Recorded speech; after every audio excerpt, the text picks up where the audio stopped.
everybody, and welcome to this week's episode of Powerful Stuff. Powerful Stuff helps you tap into your inner connection with yourself, the outer connection with the world, and doing so while not taking yourself so seriously. And today we have a very special guest, Gerta Malaj, co-founder of yournegotiations.com. I actually met Gerta at a female founders and funders dinner organized by my friend Allie in San Francisco. And we were talking about negotiations there, and she was really telling me around the mindset of negotiations, the co-creation, the kind of trusting in the positive outcome. And I just really loved this empowering approach to thinking about negotiations, which so many people can be so scared by. And personally, think knowing how to negotiate is also knowing how to own our self-worth, which is our personal magnetism, from a place of soft power where we're not strong-arming others, but hopefully empowering everyone for the best outcome. So we're going to go through Gerta's Art of Negotiations today. But before we do, I just want to give a little intro to our amazing guest and one of our loyal listeners, actually. So it was so cool because she came up to me at the dinner and she's like, I listen to Powerful Stuff. I'm like, oh my gosh, wow. This is like the first IRL interaction of someone coming up to me and saying that. So it was very, very special for me. So Gerta is co-founder of yournegotiations.com, which I mentioned, a negotiations expert on job offers and business deals. She's trained with world-class negotiators from MIT and Harvard Law School, and she's developed a deep negotiation expertise in over 10 years, given her previous employment at LinkedIn and salary.com. She's had a huge career in big tech. She has worked at startups and also has done some angel investing. She holds a master's in logistics engineering from MIT and a degree in math from Wellesley. And then on the job offers front, which she helps people negotiate, she's helped people increase their initial offer by $93,000, which is like basically, someone's whole salary as an addition. That's amazing. On average, and up to $550,000 on top of initial offers. So Gerta's a negotiation powerhouse, powerful stuff, as some would say. So happy to have you here. Thank you so much for having me, Mer. I can't believe I get to be interviewed at my favorite podcast, one of my favorites. Oh my gosh, I'm so honored as well. And I would love to just start off by how did you get into negotiations? What was that spark for you where you're like, I actually really love. Yeah, it's one of those things that you connect the dots looking backwards. So the way my husband, Alex, and we started this company over a year ago. But when I look back, it makes so much sense. So I'm originally from Albania. I grew up there. And it's a very hustle culture. It's a developing country. One funny thing I say about Albania is that we don't like staying in lines. We don't have lines. Now we do. But when I was growing up, it wasn't very common. So you're kind of elbowing your way into things. And then it's, being a developing country is very you need to fight for it to get things as simple as food. It was very poor before I was born. But so that gave me that sort of internal hustle and desire to get better deals. And then I'm also always been very fascinated with psychology and behavioral sciences. So when I think back to what I was reading in middle school and high school, it was things like Negotiation Genius or Tipping Point and Freakonomics and things like that. I loved hearing about these studies that showed what, how people, human psychology and what works and what doesn't work in interactions. And then when I was in undergrad and grad, I took many classes on negotiations and was trained under world-class negotiators who had helped negotiate government stuff. And then I've been a founder for the last few years. I was a venture-backed founder at one point and was actually trying to solve the loneliness crisis with a consumer social app, but that didn't work. It was very hard to find product market fit, but as I was trying to figure out my next thing, Alex and I were thinking, what should we work on next? And we had learned about online education businesses and how powerful they can be. like, okay, what could we teach? And I've had a reputation for a while in my community of helping people with like job offer negotiations, rent negotiations, or various things. And like, okay, we should probably teach negotiations. So that's how that was the journey. Wow, I love that so much. And what was your first like experience or one prominent one that sticks out to you of your first kind of trial by fire of negotiating something for yourself? And what was like your biggest lesson there? A couple of examples come to mind. Because of sort of my readings and just being very immersed into this world, I always negotiated my job offers, even my first one out of college, and which, it's kind of intimidating. You're like, I have no leverage, but that one went great. I just asked for more. I actually asked for, I think they gave me 2 weeks of vacation, which if we have any international or European listeners, like, how can you have only 2 weeks a year? Jesus. Oh my gosh, I know. It's like crazy.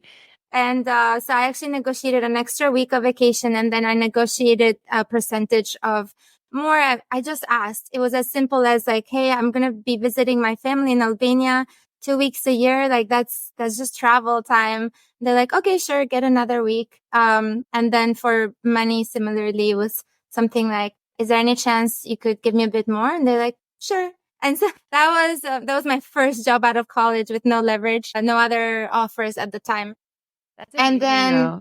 I love that. Or just to put a pin in that, sometimes it's just as simple as asking, and people assume like if this is the rule or, oh, it's 2 weeks, so why bother asking? And I love this one, like you said, when you had no leverage, it's like sometimes it's just as simple as like asking nicely. Absolutely. I think that's one of the core things I teach my clients and my students. And yeah, it's just sometimes you just have to ask. And then the next thing is like, you want to be a little gently persistent, and maybe you ask a couple more times. It's okay.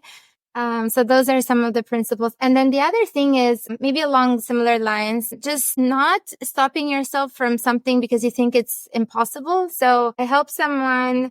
They were buying a home and I was helping with like various negotiations. I negotiated lawyer fees. I negotiated home inspection fees. And the real estate agent was like, wow, I didn't know you could negotiate those. So the person who's supposed to tell you what to do and what to negotiate was surprised. So again, yeah, it's wild what and how many things you could negotiate. Yeah, just not assuming things are set in stone, but rather like, what if I ask? Exactly. I love that so much. And then what is a time where like a negotiation didn't go well, but you had like a deep learning from it, whether it was for you or for someone else, or just like a faux pas that happened that ended up being like a huge takeaway of like, I'm always going to remember this? I think I'm trying to think of a good example, but more broadly, I can't think of a specific example, but more broadly, what happens is like, sometimes you ask very nicely. I've heard this from other people, and the other party could just like overreact to, even though you ask like very nicely, they absolutely overreact. It has happened to some people. Tell me stories of like, oh, this company withdrew my application because I asked.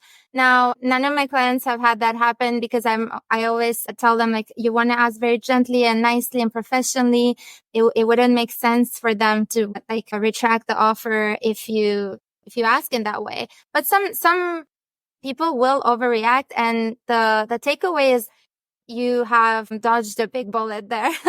Yeah. If you imagine if I come to you, Mary, I'm like, would you mind if, ABC, like we start this interview later or whatever, and you can simply say no. But if you're like, no, I'm just not going to interview you at all. Like, okay, that's an overreaction. It's probably for the best that we don't engage.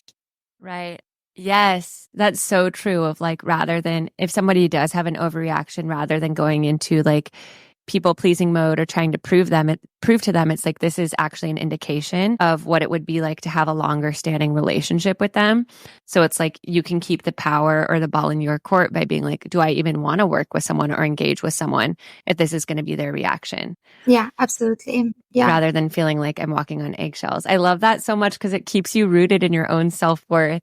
And I was going to say, maybe before we go into some tactical steps of negotiations, if we could just talk a little bit about like what I love about your negotiation tactics is so much of like the mindset and Mhm. the energetics around it. So, yeah, could you share kind of some of the stuff that you coach your clients on, kind of just like that foundational energetics of negotiation and things they can do internally before they even say anything to someone else, like just the mindset that they should cultivate going into it?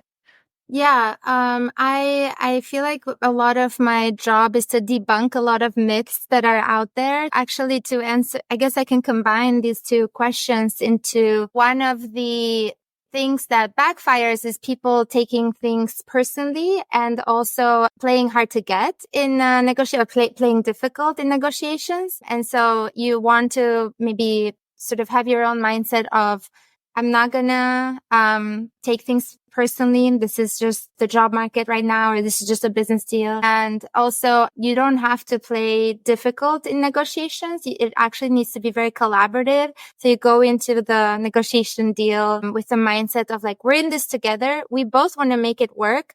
Let's think of ways how to make it work that we're both happy with. So those are some initial mindsets that I coach people around. For the job market aspect, it's a very tough job market now and in the last couple of years, especially with the tech layoffs and all that, the economy. And it's so easy to, sort of get wrapped up in that, sort of feeling defeated and feeling like I was making so much at this other company and I felt so respected. And now this offer is so much lower. But when you bring that positivity and collaboration mindset into it, people will want to work with you and you're more likely to get the offer and get a better offer. Those are some initial thoughts. Yeah, the positivity mindset for sure. And like the co-creation. And I love what you said there, because it's actually kind of, how I went into negotiating with my co-founder around like what our transition would look like for more of that and powerful stuff.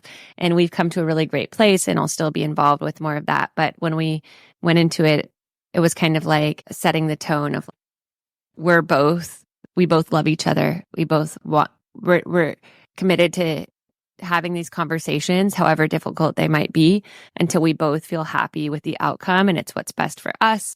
And it's what's best for more of that. And it's what's best for powerful stuff. So like keeping that at the center of our hearts and like starting each conversation and ending each conversation, reaffirming that, I think helped lower my stress and anxiety levels so much, especially because it was a good friend and is a good friend that I had started a company with. And, yeah, I just think like that tone versus like I need to be up in arms and on the defense and like Yeah, all of that, which yeah, would have I made love it like a lot more like nasty and kind of like disregarding all the love that we had for each other and have for each other.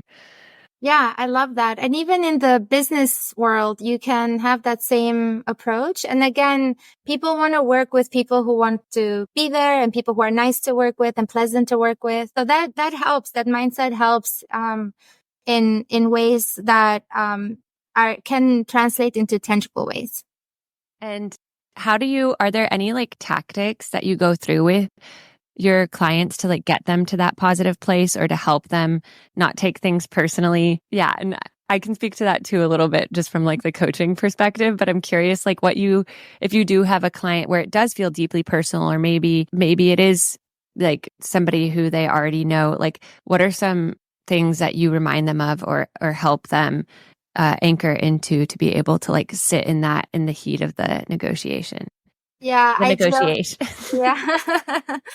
I joke that half my job is being a bit of a therapist to my clients because there's a lot of validation. Like I say things like, it is a tough market out there. People are getting lowballed. A lot of offers are lowballing. The companies are lowballing people. It's not personal. I promise to you. And I'm seeing this in the market, things like that. And also like actually explaining that, because if you are collaborative and positive and nice and professional, whoever you're negotiating with, they're more likely to advocate for you to their decision makers. And I have this expression we love in our company. It's, you catch more flies with honey. And I really like that. I don't know about you, but I feel like in the culture, when you hear negotiations, you think of the show Suits. or like lawyers and business deals. Everyone's like buttoned up and they're like very tough negotiators. They strong arm you into doing what you want and what they want. And I want to move away from that and think about it more in a collaborative way. As I said, like, positive, creative. It can be very, very creative. I would love to talk about that more. Yeah, I love that because I do feel like energetically it's like the feminine touch to it. And Yeah. like what I like to call soft power, which is like power through empathy and emotional intelligence. Yeah. And like you said, like working with people and assuming best intentions and bringing out their best intentions while also having firm boundaries. And it's so true because I think we think of like suits or like macho men, like hostage negotiators when we think of negotiation. But like you said, it can be collaborative, it can be creative, it can be empathetic. Yeah, I would love to hear like what the creative elements are. And then we can kind of from there go through the arc of a negotiation in these different scenarios and kind of break down the steps for our listener to call forth an example that they want to workshop. One thing that comes to mind is in the context of job offers, it could be that the company might have, maybe they've been looking for a while and they need someone to start as soon as possible, or they have an important deadline or project. And then for you, maybe you want to take some time off, but more money is better. So, and then this is how you care about two different things and you can give, I guess, each other, like do a trade. And so the way to be collaborative is like trying to figure out what the other party cares about. So it could be something like, hey, like, is there any chance you have more room in your budget? I'm happy to maybe start earlier, or I don't know, like it could be something else, like come in the office more often or things like that. And then the company realizes like, oh yeah, we actually would love for you to start earlier. We're happy to throw in a bit more money. So that's one example where you are maybe showing your cards just a little bit, and then you're being collaborative and you're being creative in the ways in which you can give them something and get something in return. I love that. I realize I'm saying I love that a lot because I'm just like loving everything you're saying. Yes, more of that. Really glad What are some questions that people could ask to kind of figure out what the other person wants? Yeah, actually, if I can answer a slightly different question very quickly. You asked earlier about preparation before you even go into the sort of negotiation deal or table. You also need to, like, the most important question to ask yourself is, what are my priorities and what are my non-negotiables? So in the job context, you would think it's money, right? Like in this, generally people think of salary. But when I probe my clients, it very often is not money the main priority. It could be things like title, like they wouldn't take a lower title than they had at their last job, which is interesting because title is not necessarily one-to-one with pay. You can actually have a lower title but higher pay than you had at your last job. But we've made that happen with some of my clients. And then it could be things like flexibility of work from home, a commute, team culture and things like that. So it's very important for people to go into the negotiation having a very clear understanding of their priorities in order of priority, but also which of those are non-negotiable, because you want to immediately talk about the non-negotiables. Again, because you don't want to have gone through the entire negotiation. You're like, oh, actually, I wouldn't take a lower title. And then they're like, oh, we're not giving a higher title. And then you've wasted each other's time. So that, I guess, to answer your original question is like, if you have identified some non-negotiables, those could be some questions. It could be like, if your non-negotiable is, I need to work from home, I don't know, twice a week, and I will not take a lower title, then you can immediately ask like, hey, what's your work from home policy? And wanted to double check if the title is this one. The reason I mentioned that is because this is an employer's market right now, and a lot of companies are going back on their original offers or their postings. And sometimes the offer people end up with is a lower title, lower pay than what the company had posted, unfortunately. So you actually want to double check that up front. Yeah, that's great. Because also I love how you frame it as a question, like assuming best intent rather than saying you're non-negotiable of like, just so you know, I'm only going to work from home. It's like, Hi, I'm curious, like, what is your work from home policy? And Yeah. like, just double checking the title. It's like that underlying, like, assuming best intent versus like being on the defense of like stating, like, this is my. Yeah. And I actually have a personal example on this. So when I first moved to San Francisco, I got an offer from LinkedIn, but the job description said that this position is based out of, I think it was um, Sunnyvale. This position is based out of Sunnyvale, non-negotiable. It even said there, absolutely not SF. And I just happened to be living across the street from the San Francisco office. And I also get extremely car sick. So imagine my commute, if I had been based out of the Sunnyvale office, would be an hour and a half on a bus and a shuttle each way. So just a waste of time and a health risk. So as we're negotiating and wrapping up, I asked the recruiter, like, is there any chance at all? I know it said on the job of description that the role is based in Sunnyvale, but I happen to live literally across the street from the SF office. It would save me 3 hours of commute. I can put that work into, that time into work. Is there any chance I can just work out of there maybe one Friday, a month? And this was before COVID. So work from home wasn't as common. And it turned out she was like, actually, our team is now split between Sunnyvale and SF because there's more people that we've hired in SF. So you could actually be based out of SF. And Wow. that was one of those things I'm so glad I asked. And when I share this example with certain groups, they're like, oh, I would never question the job description. People would say, can you not read? Like it was so clear there that this was non-negotiable, but it doesn't hurt to ask. And though, especially if you phrase it in a way where it's like, I'm just sharing like this would be beneficial for both of us. I'm very proud that I asked.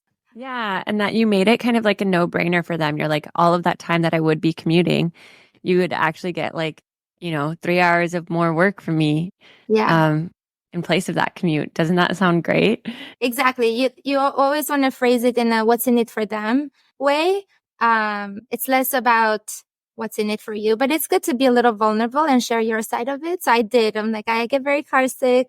This would really help me, but also I can put that work into the time into the work. And what is the like balance or art? And we'll kind of go through these again when we go through the tactical steps.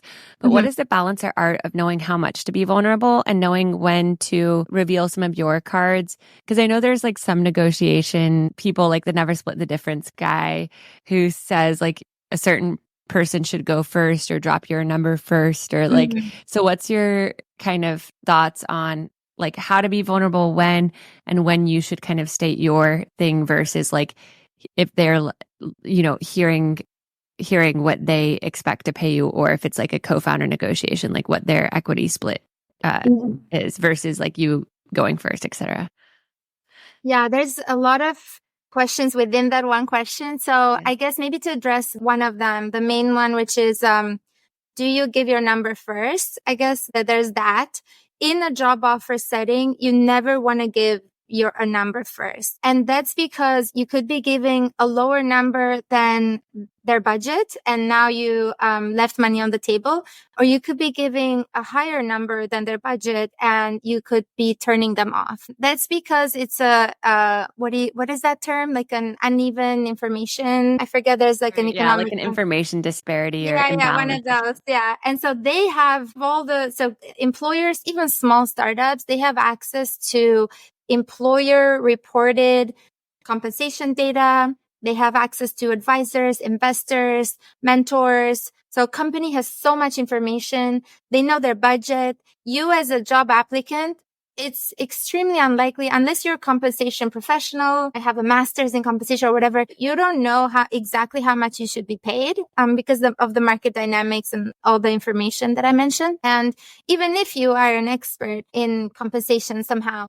you don't know their budget. Every team has their own budget for an open role, and it could be higher or lower than the market based on their priorities. So because you don't have visibility into that at all, it's like mathematically doesn't make sense to give your number first. And you just want to navigate that in a very obviously professional and cordial way. So you can simply say like, I don't have a number in mind. I'm curious what your data shows and what your budget is. And I can I have like 5 other things you could be saying, but I actually recommend when we talked about mindset, I recommend people don't have a number in mind. That's the best way to be able to answer this truthfully. Yes. And then then even if they're like, no, you go first, you're like, no, honestly, you go first. I've actually done this with many recruiters when I was applying to jobs myself throughout my career. I would just say like, I genuinely don't have a number in mind, or like, I would prefer that we talk about the work and see if it's a mutually good fit first, and then we can talk compensation later. And then we would go back, and for some companies are very persistent, and I like it. It's fun. It can be stressful as well. This has happened to me with at least 3 companies where we did this dance. I'm like, I genuinely don't have a number. And they start laughing after a while because I know the game of not giving a number. So I know it can be gave scary. in. Sorry? Did they eventually give in? Yeah, of course. Yeah, because I mean, that's the game, right? The game is you don't want to give a number. And once they know that you know how to play it, they laughed, like 3 of them. It was actually so funny. And then I've been on the hiring side of things, and I feel so bad. It breaks my heart when I see the candidates share a number proactively. I never ask. But some people share like, oh, I'm making this much at this job. I'm like, oh, you shouldn't have shared. Sometimes I don't take the note just to give back the leverage to them. Oh, that's so sweet. And it's also a good look for you too, if they know that you're playing the game, because then they're like, this person's smart. And if she can negotiate with us, then she can negotiate on behalf of us, Absolutely. Yes. And so one of my toughest managers I've ever had, I'm like, how much do I reveal? But I had, the toughest manager. I negotiated my job offer. I didn't know she was going to be so tough later on, but she actually complimented me a few months into the role. She's like, you negotiated really well, the job offer. And she gave me some very exciting deals and like multi-million-dollar contracts to negotiate because I had sort of, in a way, proven myself as a good negotiator during the job offer. I love that. Well, yeah. And I feel like it kind of goes back to like owning our worth from the inside out. Mm-hmm. And it's like, sometimes we know we're in our zone of genius, or we have a lot to offer in a job role or whatever it might be. And it truly does invite us to step into our inner worth by like owning that. And as I know in the coaching industry, I know a lot of other coaches, myself included, in the earlier days that really struggle putting a number or a price tag on their coaching service, because that's also literally, you're getting paid for your value and what you bring to the table for somebody else. And it's also like, as hard or uncomfortable as it might be, it's also like the first step in showing someone like, I know my worth. I have these boundaries. I can say it respectfully. And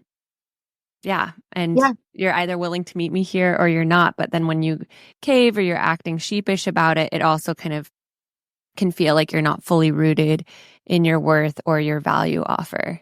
Yeah. And for coaches, and consultants, I have a recommendation. I would encourage you to try out asking for someone's budget before you give a number of your hourly rate, just in case. You would be surprised. I have some examples where just sort of navigating things in this way, we've been surprised. If you don't mind me sharing that. Please, I would love to hear, because I think that there's a lot of solopreneur loyal listeners who would be very curious to hear this kind of side of the negotiation as well, especially when as a coach you want to have a set price, but everyone kind of knows that it's subjective based on like your time, your value, how in demand you are, etc. Yeah. This example was going to be, it's still in the job offer context. Would it be okay to mention actual numbers? I don't want to absolutely. Okay. Cause my, do it. all my clients are mid-level and execs in tech, biotech, finance and all that. So the numbers can be a little intimidating, but I had a client who was making, 220K at Meta, and she got an offer and she was like, this is pretty good. This was in the middle of layoffs and a scary market. And she's like, this is pretty good. Can I just ask them to match my 220 from Meta? And then I'm happy to sign. And I was like, oh, let's just keep playing this one more time, like the open-ended, like, do you have more room in your budget thing? Like, you don't give a specific number. She's like, okay. So she asked them, do you have more room in your budget? And they came back with 240K. So she would have missed out on the extra 20K if she had asked for a specific number. So that's one example that comes to mind. So yeah, highly recommend. And then if you just so happen to, if they're lowballing you, you can always say things like, hey, well, my research shows this, or my last client paid this. Then you can sort of come out of that with more tangible examples, but you never know what their first number could be. So I strongly recommend trying that out. Yeah, that was actually going to be my next question. If like they come back with a disappointing number. Yeah. Then you can be like, let's say that if they came back with like 205 or something, they're like, oh, well, my last job was 220. Any chance you can match that? Or would you mind throwing in another 15K, 20K? You can still ask. It just because they come back with something disappointing doesn't mean that's the end. Right. So it's not taking it as a final answer, but being like, okay, they might have expected that, or they might have been starting low because they know that it won't be the ending number. So I might as well try. And then I guess going back to like the coaching example, let's say like when you are a coach or a solopreneur or consultant, when it's kind of like they expect you to have a set price. How would you recommend navigating that? Because you could ask like, what is your budget? And then I guess like tailor it or be like, well, I usually charge this, but for that amount, we could do this. And this is what you would get for the full amount. Or like, what do you recommend to triage there? Yeah, there's a lot to play with. It could be if someone is maybe saying a very low number, you could say, oh, actually, I have this expertise and the market shows that for that, typically people are charging this much, and then you can also break down your offering. So let's say, so for me, as I can take myself as an example, so I can review offer letters, I can coach one-on-one, I can do 1 hour calls and things like that. So then I can be like, oh, if their price is pretty low, I'm like, okay, if that's your budget, I could do like half an hour call, but you will get more value from a 3-hour call with me and something like that. So you're still, don't take offense, don't take it personally, and kind of like educate them. So a lot of clients probably don't know what the prices are out there, or like what the different offerings are and what your value add is. So you can just kind of pull them out of the number they gave you, and you can either say, this is what you get for that, or maybe you want this other suite of offerings. Yeah, that's great. It reminds me, or earlier on in my career too, and I do corporate stuff now, like with companies and whatnot, but like I didn't really have, because I was just in the coaching world, like as much of a context for like how much companies are willing to pay, and startups are different than corporate companies. And so if there was one time that I way undershot what I should be, or like somebody was like, oh, well, what would you put together a budget for us of how much it would cost to have you do this thing for our team. And I like way underballed it, which made me seem like really inexperienced. And then the horrible thing about that, but then we all learn and grow, and I love and forgive myself, is that then I had the pendulum swing the next time. And I was like, oh my gosh, I thought I was inexperienced and unprofessional. So the next time someone asked me, I maybe gave like double what my gut was telling me. And then they were like, this is way too much. We don't have budget for this. And they, rather than even negotiate with me, they actually just then started pulsing a few other executive coaches and found another coach before we even had another dialogue or I had said them, when they said that's too much, I was like, oh, well, like what, I want to work with you on this. And so, yeah, just curious exactly your why you thoughts don't on want how I handled that. I know they were both learning experiences.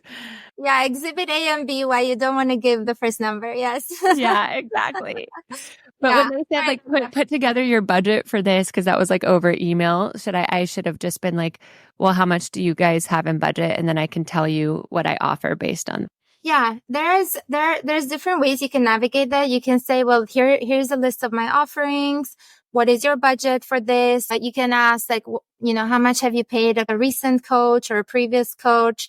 You can say, well, there's a range of coaching in the market. You can like kind of probe. You can like, coaches in the market nowadays. So that the education piece is, they're charging between this much and this much. Which one, like which side of the range were you more open to? So you can like probe in different ways without necessarily saying like, I charge this much, because that's a fixed number and it can be scary. So you want to kind of, like work around that. Yeah, definitely. And I guess like the second example was like the same thing of like, how much is in your budget for this experience? And let me see if that works with like my offerings. Yeah. But it was just so funny because I got like shot in the foot from the low end and the high end. And yeah, I've definitely learned my lesson since. And to be clear for everybody listening too, it's like with coaching, I know it's so subjective, but it's what I try to help my solopreneur clients or other coaches who I coach with now, which is just like really owning and believing in the value of what we are offering and trusting in like what type of client would feel good for what amount of time. And as our schedule starts to fill up, like energetically, how good does it feel to hold space for one client or for a company offsite, and like kind of, yeah, checking in with your intuition of what amount would make you feel resentful to do that based on like how big your workload is and like what type of energy you would be or space you would be holding for that person or people. Yeah, that's a great point. It comes back to you need to know your own priorities and non-negotiables before you go into the deal. So like you said, know what amount would make you resentful. Like, of course, what's your walk away point? Yeah. And how do you like navigate like kind of what we just talked about, but let's say it's like an equity conversation or like the formation of a company or the breakup of a company. Does anything change or do all of these kind of remain the same? Like if you were going into a company with a friend or getting out of a company with a friend or just regular business partner, does it change when you're like giving an equity number? There's a lot of sort of transferability from one approach to another. So you want to be very crystal clear with yourself. For me, when I was negotiating equity with a previous co-founder, I was like, I didn't want less than, I think roughly in my mind, I didn't share this, but I didn't want less than 25-30% just because it's a long journey and you give away a lot of your equity along the way, and you want to have skin in the game. And you can use those arguments with the other side as well. You can say, I want to be an equal partner in this because I want to put my whole self into this. I'm very committed. I will sacrifice a lot. So I want to have a good skin in the game. And that's a good argument. Like if I were to bring someone in as a co-founder, if I hear they're like, I want more equity because I want to have skin in the game and this be my baby too. I'm like, yeah, that's a great point. There's that. There's the collaborative aspect of it. I think of negotiations as infinite games. If you've heard that term, finite games versus infinite games, like the world is so small. And you will cross paths with people again. It's not about squeezing every cent out of the pot and the deal. You want to keep the relationship in mind. You want to keep the deal and prioritize the deal for it to go through. And so, it doesn't necessarily have to be with equity, necessarily have to be like 50-50. If anything, actually, there's a lot of advice out there that says not to make it 50-50 because one person needs to have the final say and you don't want to be caught in crossroad all the time if you disagree. Yeah, I love like the idea of the infinite game, because bringing it back to our powerful stuff, spirituality, abundance truly is everywhere. And like, I do believe there's room at the top for everyone. And like you were saying, it's like, if we believe we'll cross paths again or that, things could change in the future. And that's why too, with like my, current agreement around like our transition of more of that and powerful stuff, I'm like, this is what I'm willing to do. And let's check in. Like in this negotiation, let's check in at the 3-month mark before we sign anything and make sure that we're both keeping up our end of the deal. It still feels really good for both of us. And then at which point we'll carry out the rest of the transition and finalize it. But also just having kind of like a little bit of that trial period or not needing everything to be finalized immediately and kind of having trust in that, then I think incentivized us both, although we would do it out of the goodness of our hearts because we love each other anyways, but like to make it a win-win for the other person. So when the 3 months come along, both of us are like, yeah, this still feels really good. So then it's kind of like or I don't know if this is the Nash equilibrium, but the idea of like both of us wanting it to be the best scenario for the other person. So then we're both like trying to make that happen because then it benefits us too. Yeah, I like that a lot. And yeah, and the other side of that is also like especially if it's a VC-backed startup, it will probably be a very long journey, like 7-10 years. And if you're contributing unevenly at the beginning, maybe someone put a few $1,000s in the business and someone didn't, over the long run, it will not matter as much in 7-10 years. So there's also that aspect of it. I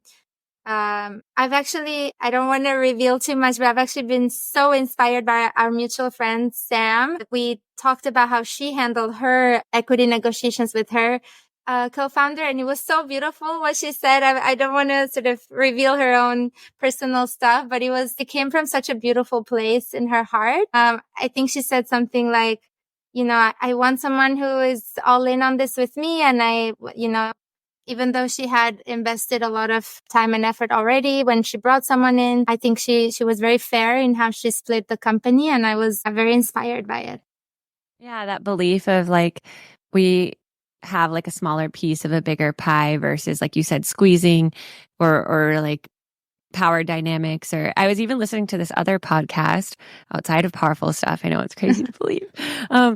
Yesterday, and this guy was like, the richest people in the world, some of the richest people in the world are the most generous because it's like they know that like they get to the top through like other people helping them and vice versa. And so it's like that kind of generosity of like, I'm here to help you, and everyone wins, and people end up helping you more, and then you end up becoming better off for that versus like, oh, I need to be defensive around this person because they try to squeeze every dime out of me or whatever. Yeah, for sure. I actually do this with, so I obviously negotiate all contracts, including my phone contract, my rent, concert tickets, and all that. But when I'm negotiating, especially with a support team member, I say something like, you've been so wonderful to work with. I'm happy to leave a review or like, I don't know, call your manager or write an email for your manager, and just sort of like rewarding generous behavior. So I strongly recommend that approach. Yeah, it's rewarding generous behavior. And it's like, then they feel relaxed because they know that you have their best interests at heart and that they don't need to be like on the defense around that. And yeah, I try to think about that in everything. And it kind of comes back to like, yeah, trusting in like the goodness and the intentions of others. And at the same time, like not taking initial reactions personally.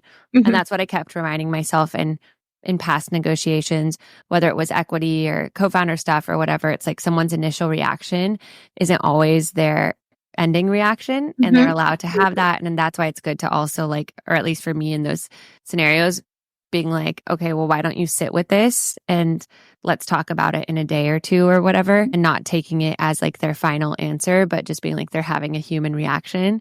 Right. And it's not personal. And also when they bring something to my attention that I find shocking or internally triggering, to kind of remain stoic and approach it with curiosity of like, oh, I'm curious, like, where is that coming from? Or why is that important to you? Versus getting defensive. And internally, I want to say like, no, I'm never doing that. But instead being like, yeah, I'm curious where that's coming from. I need to sit with that. Let me think about it. Versus feeling like, sometimes I feel like when people are given a number or something, that they feel the need to immediately respond. Yes. I think that's been one of my biggest learnings too, of like saying like, let me sit with that and not responding immediately, and truly like sitting with it, getting a few opinions on it, just sleeping on it. Yeah, absolutely. You touched on some very important points. One is that I get asked a lot, is there any time I shouldn't negotiate? And I say, you should actually always negotiate.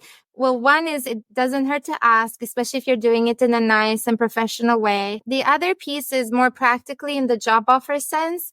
The first offer is pretty much guaranteed to never be the final offer. That's because companies expect candidates to negotiate. at least one candidate out there will negotiate because they might have other offers and they can't decide. So they will ask the companies if they can match each other's offers. So because they expect candidates to negotiate, they leave some room in their budget to give you more as a sign of like, we really want you. And so if you're not negotiating, you're pretty much guaranteed to be leaving money on the table. So that's one. And then you touched on something else towards the end. I'm trying to remember now, but I forgot. Either the trusting that their reaction won't be the same, maybe long term, or giving it space, not responding immediately. Oh, yes. There's a couple points here. One is that silence is such a powerful tool in negotiations.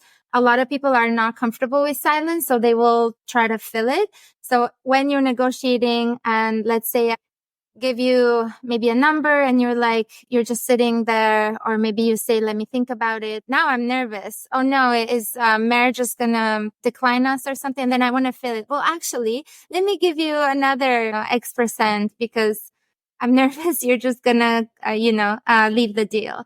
So silence is very powerful. And then just to put my nerdy hat on very quickly, because I love math and have a degree in math, the probability of you having the right response on the spot when you are being made an offer or are negotiating live is very small. If you take time, you're giving yourself more time to have the right response to the negotiation move, versus that slice in time for your response to be the perfect one right there. It's a very small probability.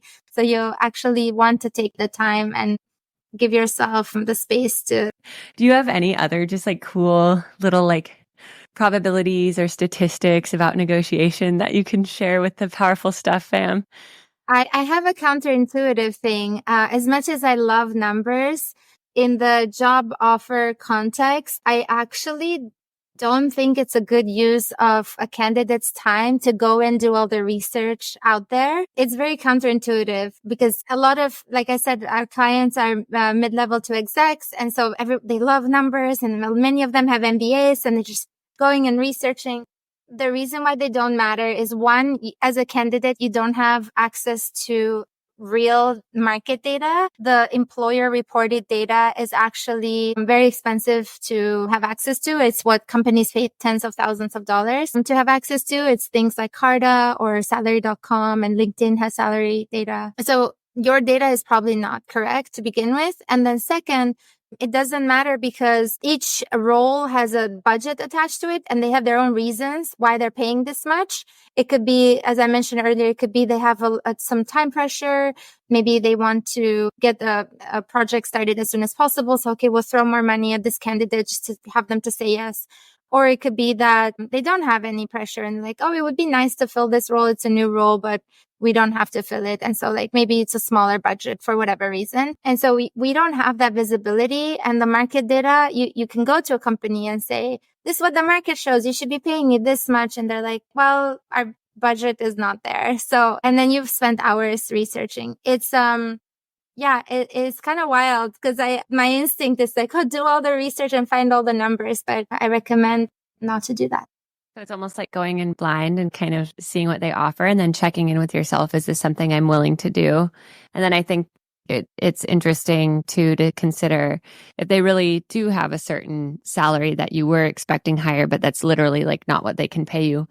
Then how do you negotiate like I don't want to say like the freebies, but like, okay, I'm willing to do this lower salary for you, but then can you match me with these vacation days or this equity? Or how do you negotiate like that second round where like maybe they actually couldn't meet your salary request or something, but how do you kind of like get the leverage back for like other things that you want to have?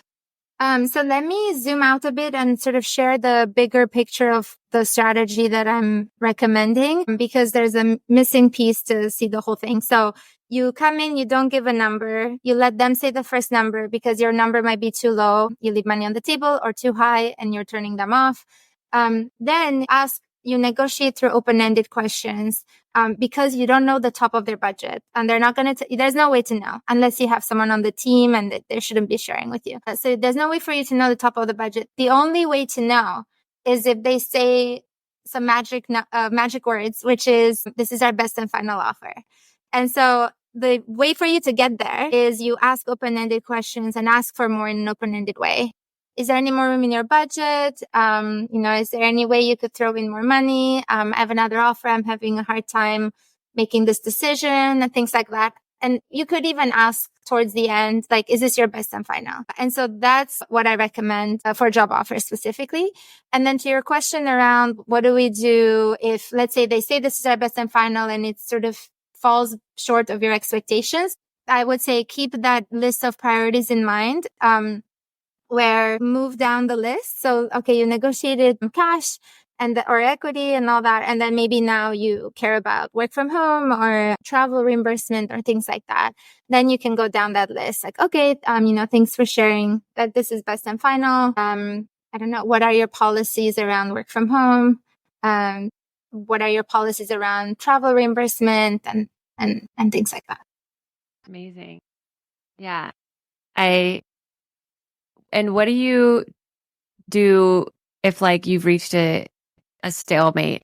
Like, I guess maybe that's kind of going back to what we said earlier of like, are they the best company to work for? Because I think some people maybe then settle or like, well, I guess that's that. Or like you said, it's like a tough job market or for whatever reason, but like, yeah, the salary's lower than expected. Maybe they're not budging on the other stuff and you're starting to be like, should I just say yes? But then it feels like maybe more resentful or you're not in that position of power. So like, how do you think about then making that decision if you should work with them or kind of like reclaiming your own power in that situation?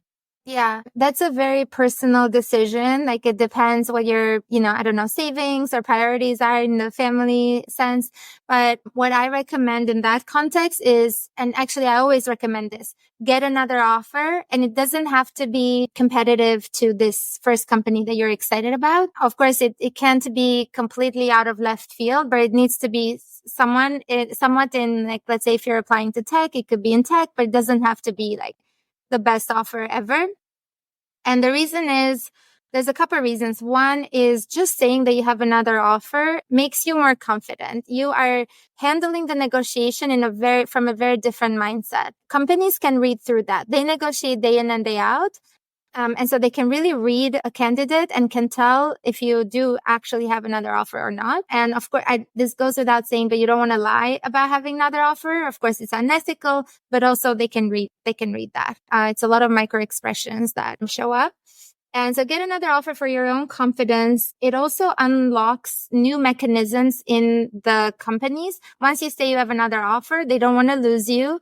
They have spent a lot of time interviewing you and they like you and all that. So it does that. It generally opens up new budget. And then the other piece is this actually happened to my husband, Alex, where he actually fell in love with the second company. So he was, okay, I'll get another offer just because you tell me to. Yeah, just for that leverage. Yeah, for that leverage. And no, I'm in demand. I get to make the choice. It was actually for his type of role. You had to do take home exams and it would take tens of hours, at least 10 hours. So there was a cost to it. Of course, there's a cost to getting another offer. There's so much time and effort, but he ended up falling in love with that second company. And that's the offer he went with. So you're also giving yourself more optionality, in the event you do like the second offer more.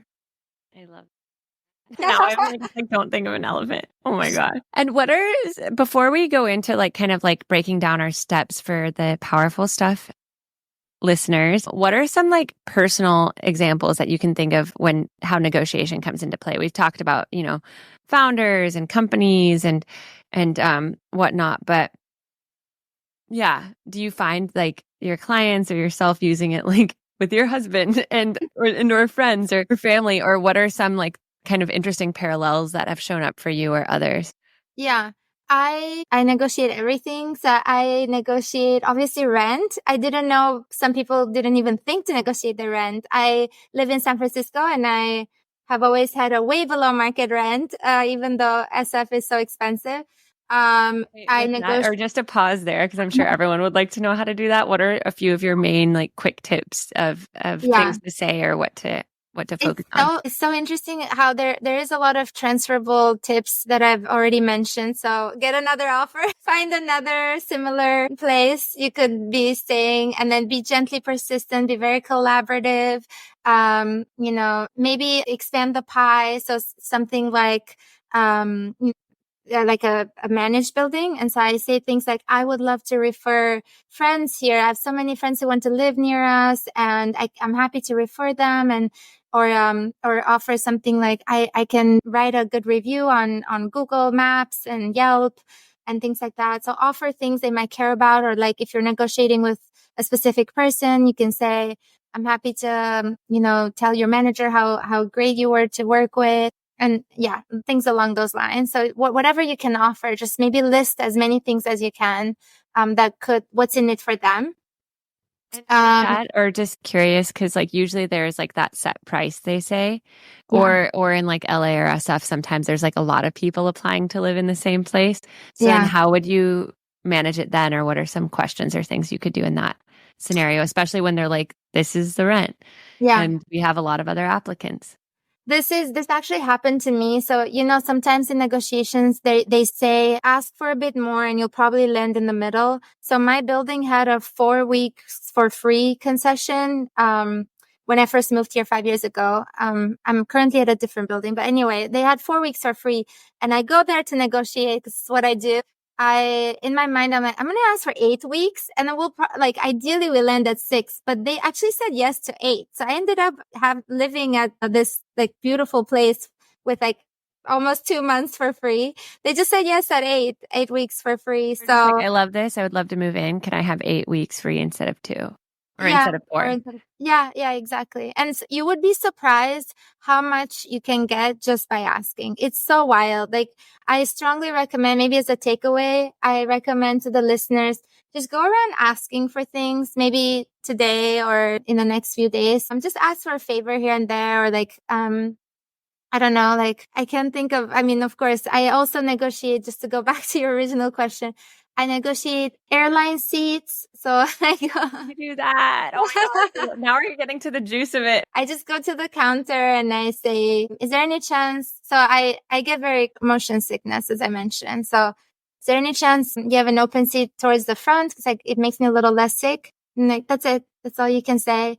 And people want to help, and I always try to help in back. So maybe with an airplane, I sometimes maybe can bring like snacks for the staff and things like that. So what else do I negotiate? Oh, I negotiate concert tickets. So, oh my gosh, get me an Eras tour ticket for $50. That would be amazing. I'm joking. Yeah, I will typically just get like an average price, and then maybe either go to the counter and like try to sort of get to a better seat, or you could just go to the better seat if it's empty. And what happens if somebody comes and they're like, this isn't your seat?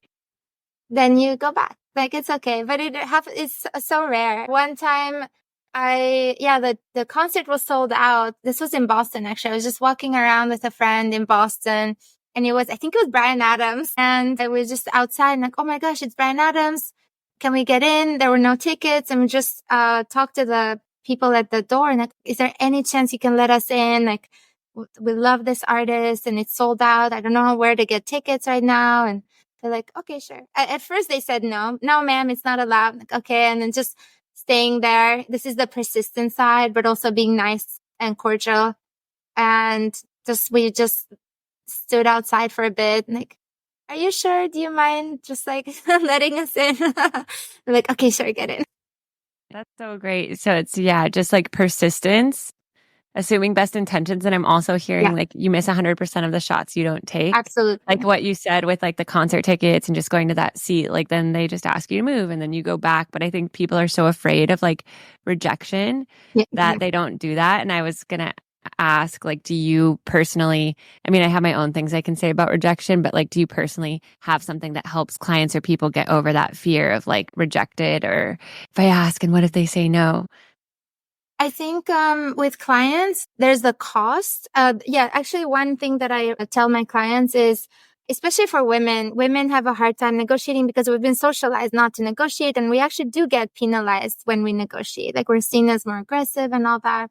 What I say is the money you're leaving on the table, think of it as it could have gone to your kids or your parents or some, because we have a hard time advocating for ourselves. And so if you think of it as like, if I don't get this extra, I don't know, 10K, this could have gone to like, I don't know, a birthday party for my kid or like a trip and a gift and some savings for my mom and things like that. That really helps. I use that for myself. I use that mindset for myself when I go into like, I'm actually advocating for the people I love, because this money could go for them. That really helps. And so, yeah, you're afraid of rejection, or you could be making X amount more for someone you love. And then the trade-off is so different. Yeah. Yeah. Making it bigger than you. And I always also tell my clients, like, it's never rejection. Mm-hmm. It's just a redirection in the sense of like, what's meant for you won't miss you. Mm-hmm. And if you're meant to work at that job and you're going to feel valued and trusting that everything's in alignment, like you'll work at that job. And if it doesn't work out with them, or they just don't have the budget, or they're kind of like nasty in the negotiations or whatever, it's like then something even better is coming along. And like so that. like you kind of said earlier, it's like then it's like, oh, I'm grateful I dodged a bullet, but I wouldn't have known that had I not put myself out there and kind of saw how they reacted. Yeah. Another thing is, are you familiar with Annie Duke? She is, she's actually a professional poker player. She was getting a PhD in, I want to say psychology at, University of Pennsylvania at one point, and she had a health issue and she couldn't, I don't know, she needed to make money. And so she went into poker. And now she's a world famous poker player. And she's written some books on decision making. But one thing that changed my life, one concept that she talks about is this concept of resulting, which means resulting is when you put a value on your decisions based on the outcome. And we shouldn't be doing that. So for example, the way this has helped me in negotiations is I'm going to make the ask either way. If I get a no, that doesn't mean I shouldn't have asked. If I make it seem like if I get a no and I'm like, oh, I shouldn't have asked, that's resulting because you're valuing your decision based on the outcome, which we shouldn't do. You could get a no, of course. We can get a no anytime. So I hope I explained that in a clear way. Yeah. So it's like focusing on your inputs versus your output. Like exactly. Yeah. Being grateful that you did it, that you did the thing of asking versus like something that we can't control, which is their response. Yeah, exactly. And the way I do the prep beforehand is like, I will probably get a no, but I'd rather ask because if I get a yes, that's so much value to me. It's almost like an expected value formula where like the yes is so valuable to me. The no, it's like just a little bit of awkwardness on the spot. So I might as well ask. Yeah. And Carolyn Elliott, who wrote Existential Kink, who I mention a lot in Powerful Stuff, also says like you should kind of go on a rejection spree where you put yourself out there for a lot of things that you assume you'll get a no in, because inevitably, statistically, like if you do it for like 100 things, you'll probably get a yes somewhere. And B, it'll desensitize you to hearing no. And you'll just like get such a stronger muscle on asking for things that might have felt out of your comfort zone before, but it'll help you become like less affected by hearing a no. And so she actually has like a rejection challenge where you like try to seek out jobs that you don't feel qualified for or people that feel out of your league, and like be okay with hearing no, because it'll give you so much more power and strength and resilience. And like chances are you actually will get a yes or expand beyond where you would be otherwise. Yeah. And to add a personal touch to that, I actually pursued my husband. Yes. He's a very shy person. So I grew up in Albania, and we have even more traditional gender roles than in the US. And they say you never want to pursue a man. You're a woman. They should be pursuing you. But I had met him and I had seen how wholesome and wonderful he is. And he's also very shy. He wasn't making moves. This was back in college. We were so young. And I reached out to him multiple times, and now I'm so glad I did, but I had to really move outside my comfort zone. But I'm like, like you said, the rejection spree. If you get a yes in something that is just so wonderful, I thank my 21-year-old self every day that I, took a chance. What was it that kept you going when you didn't get an initial response from him? He is the most wholesome person I've ever met. He lights up every room and his energy is just undeniable. Like the positivity that he radiates, like that is so wonderful. This guy needs to be in my life. So he was, pretty shy and he was, back in Colorado at the time. And, so yeah, I was like, I need to make this happen. And we've been together 12 years now. So I'm so glad I did. What a good success story. Yeah. And what does he say now? Like, was he just like nervous, or when he like felt relieved when you were reaching out and he didn't have to? Yeah. He was like, I was so shy. I didn't know how to handle this. And or like he'll say like, I thought you were outside my league and stuff like that. Oh, that's so sweet. Real life negotiation. Okay, we have 10 minutes left. So I could just talk to you for hours. We'll definitely need to get you on for like a part 2 because there's so many loops open that I want to return to. But if we're just to break it down for the listener in a few steps, and then we'll end with a quick medi, let's just go through each step. So like the loyal listeners and new listeners, welcome. But imagine they're going through a negotiation, whether it's like, business, salary. I had negotiations with my husband when we were dating, like if, we should commit to each other. So what is like, what that first step that people should journal on or get clear on? I know you've kind of mentioned the steps throughout the podcast, but just for us to like kind of tie it together in a rapid fire way. Step number 1 that they do. Step number 1 is make a list of all the things that are important to you in this job offer or deal or business deal or whatever it is. So for job offers, it's pretty straightforward. It could be cash, equity, work from home, flexibility, I guess commute, company reputation, visibility to leadership. If you have direct reports, title, and things like that. You make I actually have a template for this. I think it's in my website, but just I don't know, email me. I can in the show notes, or you can email Yeah. Gerta. And you have the list, order it in order of importance to you, and mark the non-negotiables. And those will be, let's say, you could also not have a non-negotiable. Some people just need a job right now, and it's totally fine. But if you do have non-negotiables, mark them. Ask for those at your first interaction. So, like I said, if it's like title and work from home flexibility, that will be the first topic that you discuss when the negotiations start. So getting clear on the non-negotiables and like, if I'm thinking about list of priorities. My relationship with my husband when we were debating if we should commit, because he was like on his motorcycle trip and not sure if he should be in a relationship or not, because he always thought he would be single. But then he really liked me and we had fallen in love in LA. And when we went into the negotiations, I was like, or as I called them, I was like, for me, like my priority is safety. And if I don't feel safe, then I don't feel free. So if I don't feel safe with you, it's like, it doesn't make sense for me to continue engaging with you, in this sense. So anyways, for That's step beautiful. 1, I guess, in that situation, my priority was like my feelings of like safety with him. Yeah, that's beautiful. Okay. You already knew this. Yes. Or I'm giving a retroactive example, I guess. Yeah. Okay. And then going into step 2.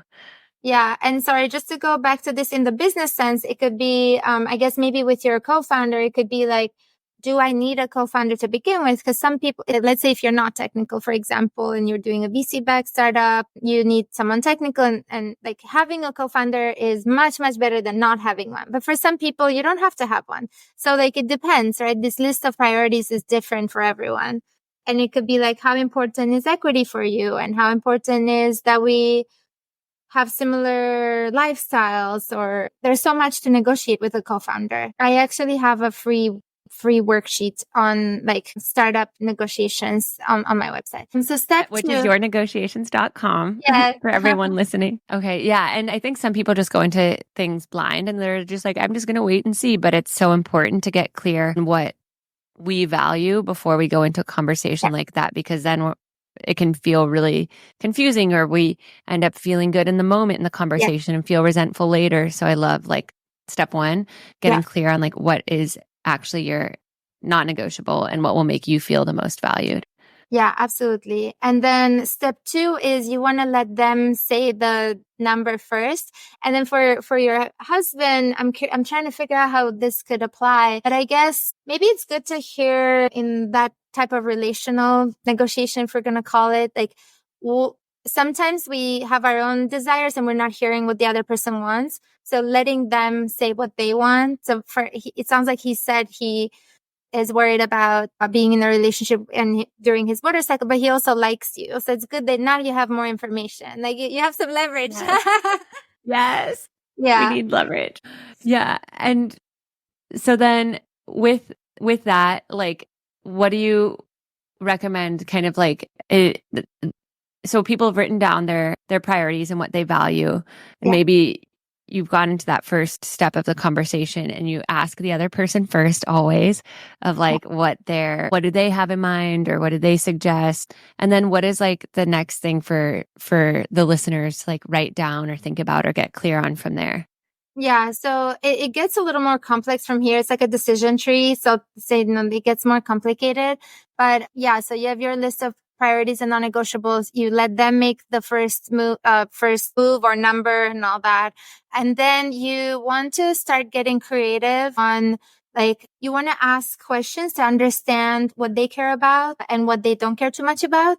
And then you start to see if there's any way to be creative around that. Yeah,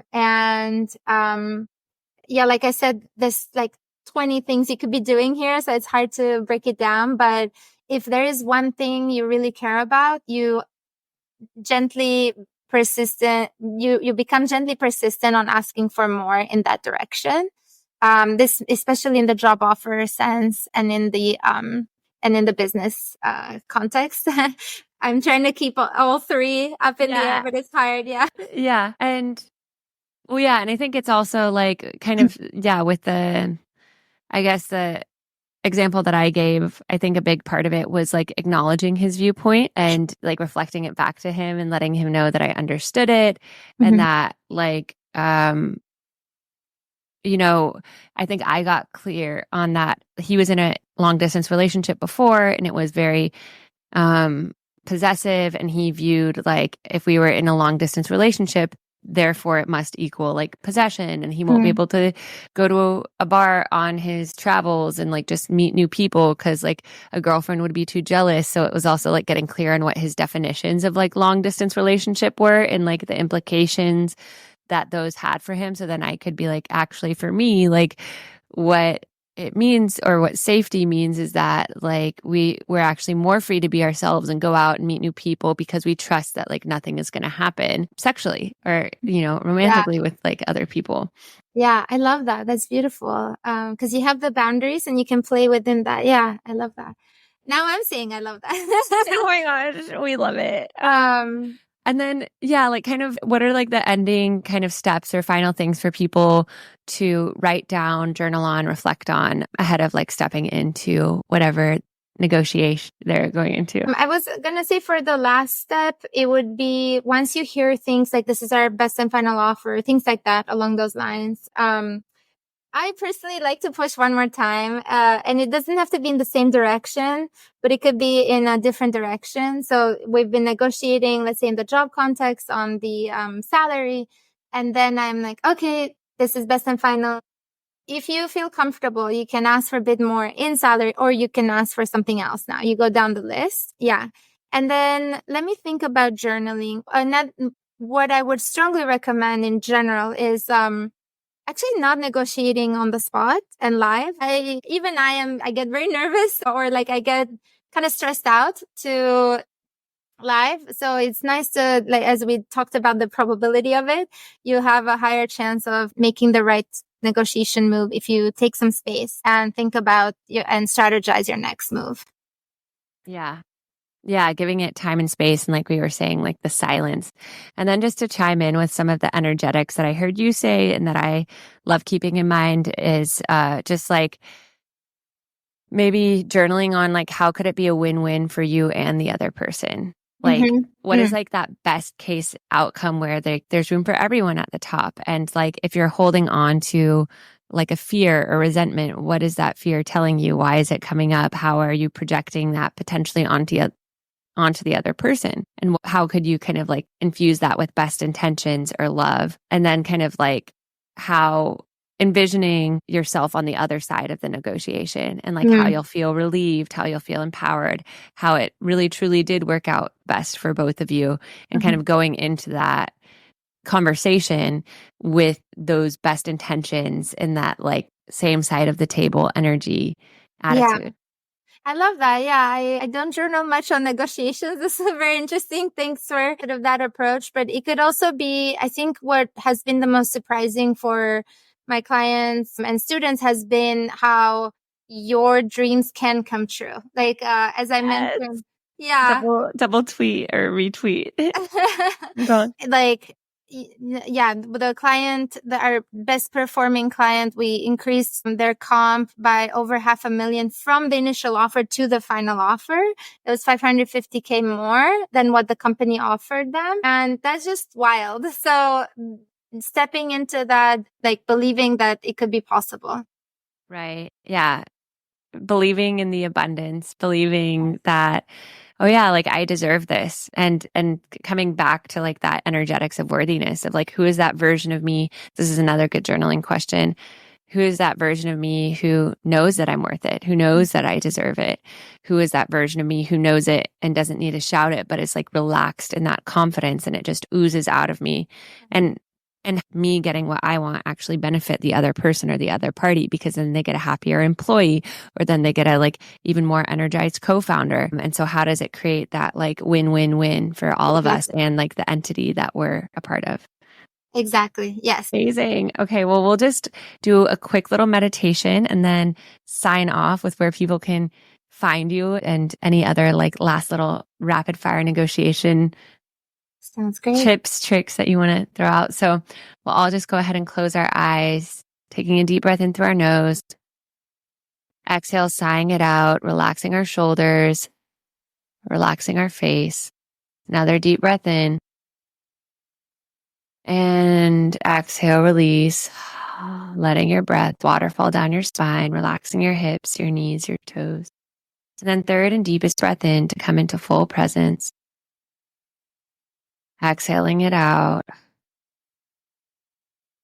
And in your mind's eyes, you keep your eyes closed, calling forth the negotiation that you're stepping into, whether it's personal, with your landlord, with your co-founder, with a company, with an investor. And just noticing it from this objective perspective. And noticing if there's any fear or tension or resistance there. And if there is, breathing into it, allowing that fear or resistance to speak.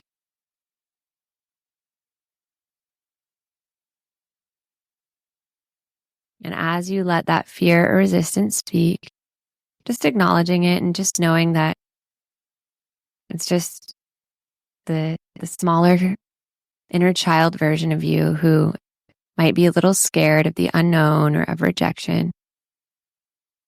And just letting that fear or resistance know that it's natural that it's showing up. It means that you're on the cusp of growth. And as you breathe into it and acknowledge it, noticing it just starting to fall away, bringing more lightness, bringing more magic into the scene. And now imagine looking at the other person that you're negotiating with and just seeing them with so much loving light.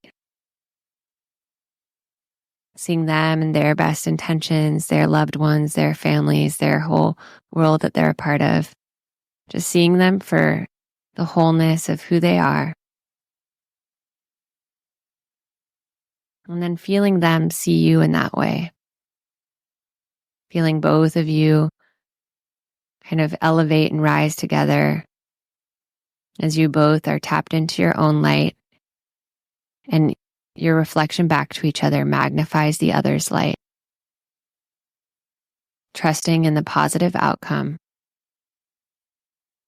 And then watching the scene play out of this negotiation from this energy. Noticing how that version of you who's connected to your worth shows up in the scene. Noticing how that changes the energy of the scene. impacting the other person positively, creating a magnetism around you. Noticing how that allows the negotiation to unfold perfectly with grace, with ease. Feeling that in your heart. And then noticing how it ripples into other areas of your life. Elevating those other areas as well. Helping you feel more connected to your power, your worth, your deservingness in all areas. And then looking at that version of you connected to your worth and just asking them, what is the perfect wisdom? What is the perfect next step you can take? Or the perfect reminder that you can carry with you going into this negotiation. Trusting whatever they say. Thanking them and then breathing this light, this love, this peace from that future scene into your heart and exhaling it throughout your body. And then another deep inhale. Exhale, opening your eyes, coming back into space. If you've just done the meditation, just taking a few moments to write down, or right after the podcast ends, writing down what came up for you. What is that piece of wisdom? How do you feel in that scene with the other person? Maybe all the gratitudes you have for them or for that company. So you go into it from a place of like deep gratitude and love. So beautiful. Yay. This was so powerful. Is there any last little advice or negotiation thing to leave the powerful stuff listeners with? You've already given us so much information. Yeah, I guess I love the negotiations could be also playful. I don't know if we covered that, but I like the playfulness of it. I take it very like lightly, and I also think of it as a game, but not in a like a Monopoly or poker, but it's more like, if I say this thing could happen, or like we could play together in this sort of game with kind of invisible rules. So I like to bring a playfulness energy to it as well. That's beautiful. I always actually made a post once about gamifying your life, like not taking it so seriously. And that's what powerful stuff is about too. Like it doesn't always have to be so serious. And yeah, like gamifying it, like kind of being like a mad scientist. Like, oh, if I like, wouldn't it be fun if I asked this and they said yes? Like, let me try it and see what happens. Exactly. What if I did it in this way? Like, what would happen then? And not being so attached to the nose just as a scientist isn't like, oh shit, I wanted it to be this way. And like the data proves this. They're like kind of unattached to it. They're just kind of curious about finding out like what happens. Yeah. And, exactly. And one other thing is, the power of words. I assume you've covered this. I will cover this in your podcast at some point, but in negotiations, words can be so powerful. If we have like 30 seconds, there's this study that was done in 1970s from Harvard professor, and she noticed that when people were standing in line, if you try to ask someone if you could cut in line, if you use the word because, even if you didn't have a good excuse behind it, your chances of people letting you cut in line went from like around 60 to like 95% chance, even if you didn't have a good reason. Like, even if you didn't say I'm in a rush or whatever, it's like, oh, I'm eating an apple. They're like, oh, sure, go ahead. So, the power of words, there's like the sort of the more metaphysical concept, but there's also like in psychology studies, they've seen how they can help you. I love that. The power of because. Yeah, just like giving a reason and helping, because it's also like you're inviting the other person to understand more versus like entitlement. Yeah. Yeah. Wow. So powerful, Gerta. Oh my gosh. We're definitely going to need a part 2 because I found myself wondering like all your other little tactics, all the other things in your life that you negotiated. I love your relationship example. And yeah, where can people find you if they want to hear more? Yeah, just go to yournegotiations.com. So yournegotiations.com. And I have some free resources there, and you can find my Instagram account there, my LinkedIn account, and I'm trying to post more everywhere. So, I'm trying to start a newsletter. It's a lot of work, but you will find stuff on my website. All right, yournegotiations.com.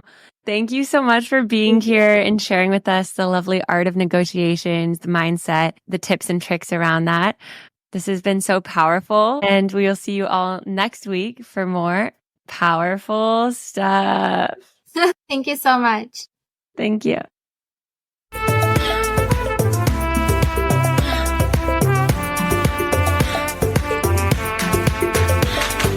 Hey, you. Thank you for coming on this powerful journey with me. I hope it was as powerful for you as it was for me.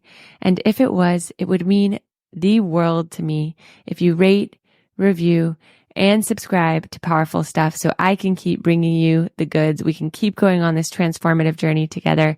And if there's powerful stuff that you want to share with me, with the Powerful Stuff community, tag us on Instagram at That's Powerful Stuff or the Meredith Baker. And I look forward to seeing you next week for more powerful stuff.